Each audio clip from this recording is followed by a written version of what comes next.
வணக்கம் நண்பர்களே. இன்று 6th standard to 10th standard வரைக்கும் உள்ள இயற்பியல் அதில் உள்ள கொஸ்டின்ஸ் பார்க்க போகிறோம். ஆல்ரெடி ஒரு 50 கொஸ்டின் பார்த்துருக்கோம். பார்ட் 1. இந்த கொஸ்டின் பார்ட் 2. இதில் ஒரு 50 கொஸ்டின் இன்னைக்கு நாங்கள் பார்க்க போகிறோம். நீளத்தின் எஸ்ஐ அலகு எது அப்படின்னா மீட்டர்.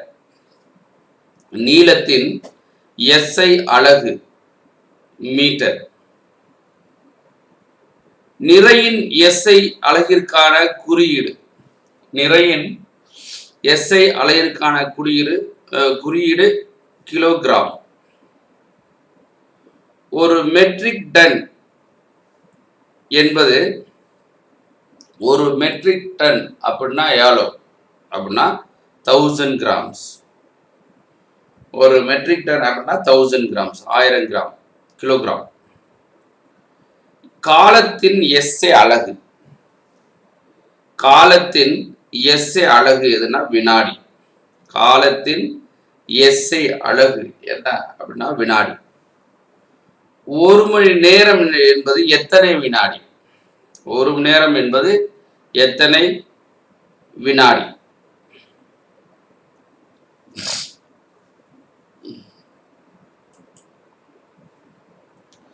அப்போ ஒரு மணி நேரம் ஒரு மணி நேரத்துக்கு 24. ஒரு மணி தானே.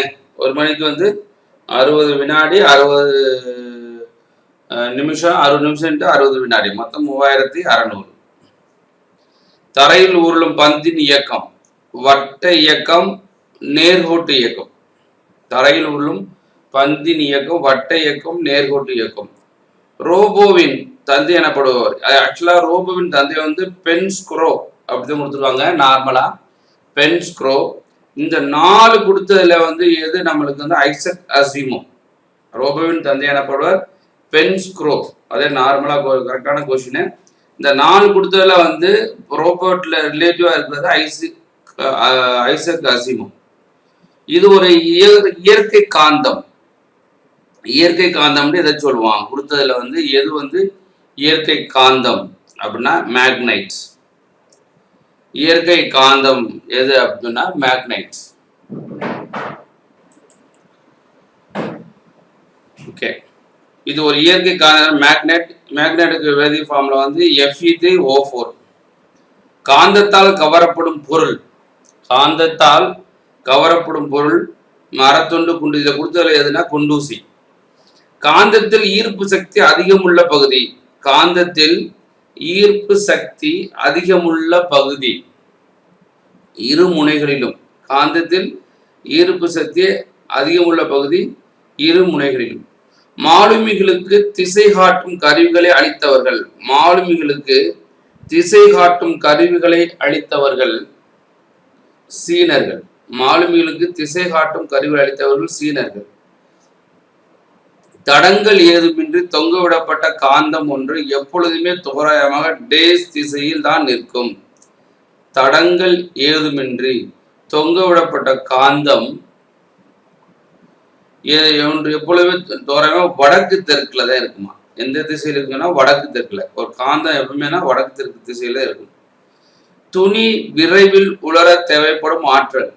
துணி உலர தேவைப்படும் ஆற்றல் எது? சூரியனின் வெப்பாற்றல். சூரியனின் வெப்பாற்றல். வெப்பம் ஒரு வகை ஆற்றல் என்பதை கண்டுபிடித்தவர். வெப்பம் ஒரு வகை ஆற்றல் என்று கண்டுபிடித்த ஜேம்ஸ் சோல்.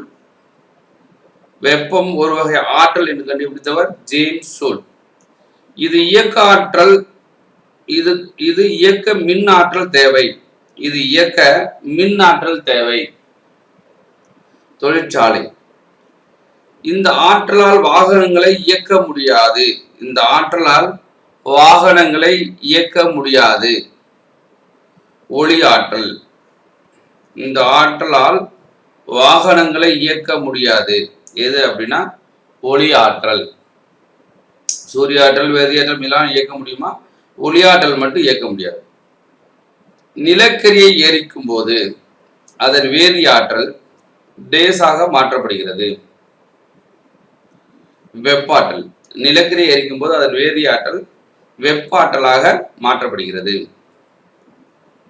பல்வேறு முறைகளில் பெறப்பட்ட கார்பன் டை ஆக்சைடில் உள்ள கார்பன் மற்றும் ஆக்சிஜன் ஒரு குறிப்பிட்ட மாறா விகிதத்தில் உள்ளது என்பது எந்த விதியை மெய்ப்பிப்பதாகும்?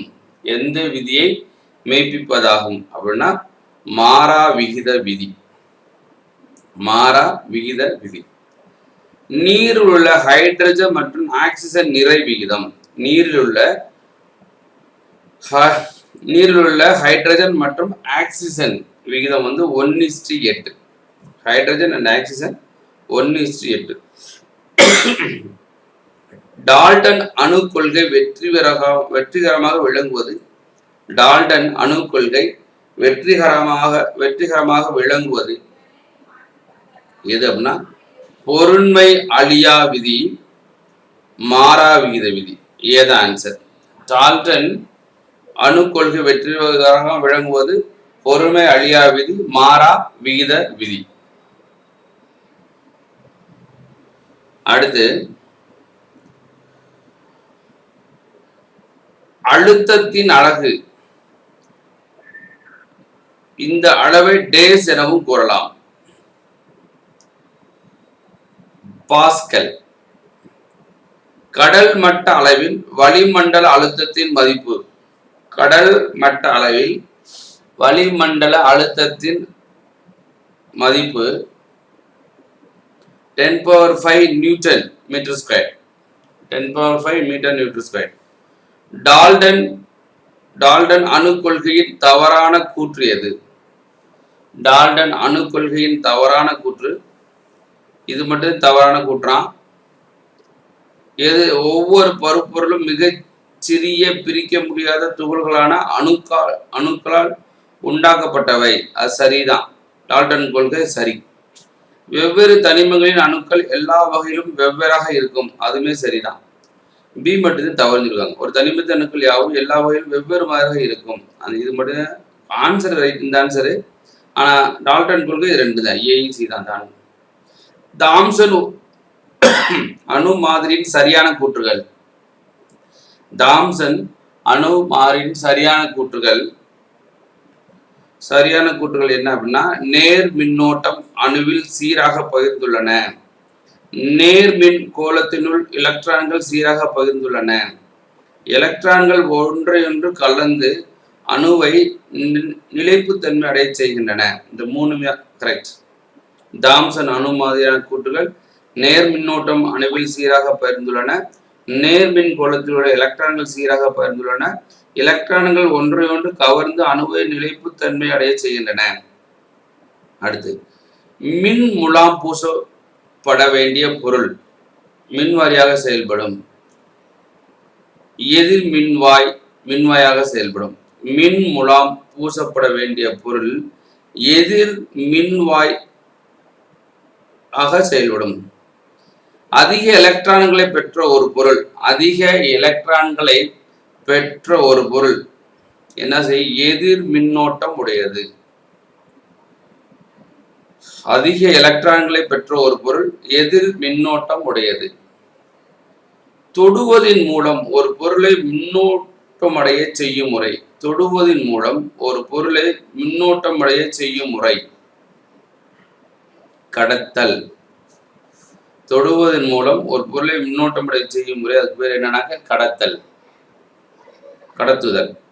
மின்னூட்டம் பெற்ற ஒரு மேகத்தின் அடிப்பகுதி பொதுவாக டேஸ் பெற்றிருக்கும். மின்னூட்டம் பெற்ற ஒரு மேகத்தின் அடிப்பகுதி பொதுவாக எதிர் மின்னோட்டம் பெற்றிருக்கும். மின்னூட்டம் பெற்ற மேகத்தின் அடிப்பகுதி பொதுவாக எதிர் மின்னோட்டம் பெற்றிருக்கும்.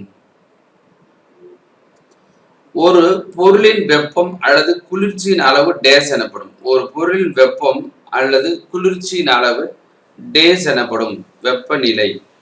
ஒரு பொருளின் வெப்பம் அல்லது குளிர்ச்சியின் அளவு வெப்பநிலை எனப்படும். பளபளப்பான சமதள பரப்பில் நிகழும் எதிரொலிப்பு டேஸ் எதிரொலிப்பு. ஒழுங்கான எதிரொலிப்பு அப்படின்றாங்க. பளபளப்பான சமதள பரப்பில் நிகழும் எதிரொலிப்பு ஒழுங்கான எதிரொலிப்பு எனப்படும். படுகோணம் 40 டிகிரி எனில் அதன் எதிரொலிப்பு கோணம் என்னவாக இருக்கும்? படுகோணம் 40 டிகிரி எனில் அதன் எதிரொலிப்பு கோணம் 90 டிகிரி. படுகத்திற்கும் செங்குத்து கோட்டிற்கும் இடையே உள்ள கோணம் படுகத்திற்கும் செங்குத்து கோட்டிற்கும் இடையே உள்ள கோணம்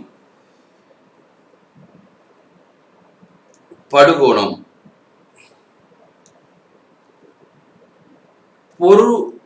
பொருளொன்றின் மீது விசையால் செயல்படும் வேலை எதிர்குறி எனில் பொருளின் இடப்பெயர்ச்சியானது டேஸ் இருக்கும். விசையின் திசைக்கு எதிர் திசையில் பொருளொன்றின் மீது விசையால் செயல்படும் வேலை எதிர்குறி எனில் பொருளின் இடப்பெயர்ச்சியானது விசையின் திசைக்கு எதிர் திசையில் இருக்கும். ஒரு பொருள் சூட்டின் அளவு அல்லது குளிர்ச்சியின் அளவு என்பது அப்பொருளின் சூட்டின் அளவு அல்லது குளிர்ச்சியின் அளவு என்பது அப்பொருளின் வெப்பநிலை. ஒரு பொருளின் சூட்டின் அளவு அல்லது குளிர்ச்சியின் அளவு என்பது அப்பொருளின் வெப்பநிலை. கீழ்காணும் பொருள்கள் பெற்றுள்ள ஆற்றலின் தன்மையின் அடிப்படையில் மாறுபட்ட ஒன்றை பிரித்து எழுதுக. இயக்கத்தில் உள்ள கார். கீழ்கண்டும் பொருள்கள் பெற்றுள்ள ஆற்றலின் தன்மையின் அடிப்படையில் மாறுபட்ட ஒன்றினை பிரித்து இயக்கத்தில் உள்ள கார். மின்னாற்றலில் வணிக முறை அலகு. மின்னாற்றலில் வணிகை முறை அலகு கிலோவாட் மணி. மின்னாற்றலில் வணிக முறை அலகு என்னன்னா கிலோவாட் மணி. டேஸ் வரை பரிமாணம் உள்ள பொருள்களின் பரிமாணங்களை அளக்க திருகு அளவி பயன்படுத்தப்படுகிறது. 0.01 சென்டிமீட்டர். 0.01 சென்டிமீட்டர் வரை பரிமாணம் உள்ள பொருள்களின் பரிமாணங்களை அளக்க திருகு அளவி பயன்படுத்தப்படுகிறது.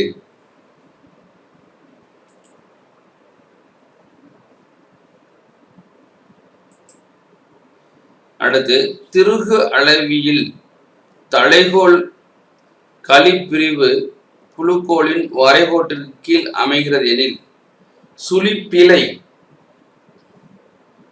என்னவாக இருக்கும் அப்படின்னு கேட்டிருக்காங்க. சுழிப்பிழை நேர்குறி அப்படின்னு சொல்லிருக்காங்க. திருகு அளவில் தலைகோல் சுழிப்பிரிவு புலிக்கோளின் வரைகோட்டிற்கு கீழ் அமைகிறது எனில் சுழிப்பிழை நேர்குறி. திருகு அளவி டேஸின் விட்டத்தை அளக்க பயன்படுகிறது. மெல்லிய கம்பி. திருகு அளவி மெல்லிய கம்பியின் விட்டத்தை அளக்க பயன்படுகிறது. திருகு அளவி மெல்லிய கம்பியின் விட்டத்தை அளக்க பயன்படுகிறது. ஒரு ஒளி ஆண்டு என்பது டேஸ் ஆகும். ஒரு ஒளி ஆண்டு என்பது 365.25 × 24 × 60 × 60 × 3 × 10⁸. இதே ஒளியாண்டு. ஒரு ஒளி ஆண்டு என்பது 365.25 × 24 × 60 × 60 × 3 × 10⁸. இதுதான் ஒளியாண்டோடைய அளவு. வானியல் அலகு என்பது புவியின் மையத்திற்கும் டேஸின் மையத்திற்கும் இடைப்பட்ட சராசரி தொலைவு. வானியல் அலகுனா என்ன அப்படின்னா, வானியல் அலகு அப்படின்னு எதுக்கு இடையில புவியின் மையத்திற்கும் சூரியனின் மையத்திற்கும் இடைப்பட்ட சராசரி தொலைவு தான் வானியல் அலகு. புவியின் மையத்திற்கும் சூரியனின் மையத்திற்கும் இடைப்பட்ட சராசரி தொலைவு தான் வானியல் அலகு. ஒரு பொருளின் முடுக்கத்திற்கு காரணம். ஒரு பொருளின் முடுக்கத்திற்கு காரணம் சமன் செய்யப்படாத விசை. ஒரு பொருளின் முடுக்கத்திற்கு காரணம் சமன் செய்யப்படாத விசை. உந்த மாறுபாட்டு வீதத்திற்கு சமமான இயற்பியல் அளவு. உந்த மாறுபாட்டுதல் வீதத்திற்கு சமமான இயற்பியல் அளவு முடுக்கம். ஓய்வு நிலையிலுள்ள கனமான பொருளின் உந்தம். ஓய்வு நிலையிலுள்ள கனமான பொருளின் உந்தம் சுழி. ஓய்வு நிலையில் உள்ள கனமான பொருளின் உந்தம் சுழி. புவிப்பரப்பில் 50 கிலோகிராம் நிறையுள்ள மனிதனின் எடை. புவிப்பரப்பில் 50 கிலோ எடையுள்ள மனிதனின் எடை 480 என் 490. புவிப்பரப்பில் 50 கிலோகிராம் நிறைவுள்ள மனிதனின் எடை 490 எண். இதை நான் பார்த்து சொல்றேன். அடுத்து 46வது கொஸ்டின். உயிரி தொழில்நுட்ப ஊசி மருந்துகளை குளிர செய்யும் குளிர் தொழில்நுட்ப அமைப்புகள்.